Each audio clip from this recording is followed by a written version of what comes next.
ईश्वर मनोकामनाएं पूर्ण क्यों नहीं करता? दान पुण्य का लाभ क्यों नहीं मिलता? राधे राधे, जय श्री कृष्णा। नमस्कार, मैं आचार्य पंडित गिरीश वारोलिया। एक बहुत प्राचीन कथा है। एक अंधा और एक लंगड़ा, दोनों में काफ़ी अच्छी दोस्ती थी।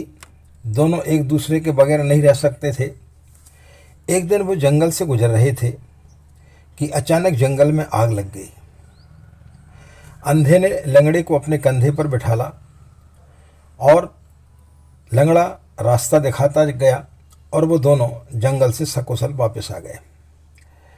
बाहर आने के बाद में दोनों एक झाड़ के पास में बैठ गए और दोनों में झगड़ा होने लगा। अंधा बोले मैंने बचाया है, लंगड़ा बोले मैंने बचाया है। जब दोनों में काफ़ी विवाद बढ़ गया, परमात्मा ऊपर से सब देख रहा था। क्योंकि बहुत प्राचीन कथा है, संभवतः उस समय परमात्मा लोगों के नज़दीक रहता होगा। तो उसके मन में विचार आया कि चलो दोनों को एक एक वरदान दे दिया जाए। और वो ये सोच के आया कि अंधा शायद अपनी आंखें मांगेगा, लंगड़ा अपनी टांग ठीक कराना चाहेगा। जब वो पहुँचे तो उन्होंने अंधे से बोला कि भाई मैं तुम्हें कुछ वरदान देना चाहता हूँ। बोलो क्या चाहिए?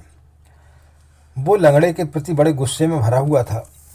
उसने बोला महाराज आप एक काम करो, इसकी आंखें फोड़ दो। भगवान को बड़ा आश्चर्य हुआ। अब वो बड़ी दयनीय स्थिति के साथ में लंगड़े के पास पहुँचे।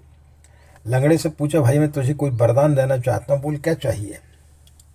वो भी गुस्से से भरा हुआ था। उसने बोला महाराज एक काम करो, इस अंधे की टांग तोड़ दो। मित्रों, जहाँ अहम आ जाता है वहाँ हम ईश्वर से पता नहीं क्या मांगते हैं, हमें खुद समझ में नहीं आता। कभी गाड़ी मांगते हैं, कभी कोई चीज़ मांगते हैं कि पड़ोसी के पास है, हमारे पास में क्यों नहीं है। दुनिया भर का हम दान पुण्य करते हैं, वहाँ भी हम अहंकार में करते हैं और ईश्वर से ऐसी चीज़ें मांगते हैं जो हमारे जीवन में उपयोगी नहीं होती ईश्वर के आधार पर। इसलिए ईश्वर वही देता है जो वो चाहता है। इसलिए संभवतः लगता है कि ईश्वर इन्हीं अंधे लंगड़ों के कारण ऐसी जगह चला गया जो अब आदमी के लिए दुर्लभ है मिलना, क्योंकि हम सब अंधे और लंगड़े ही हैं।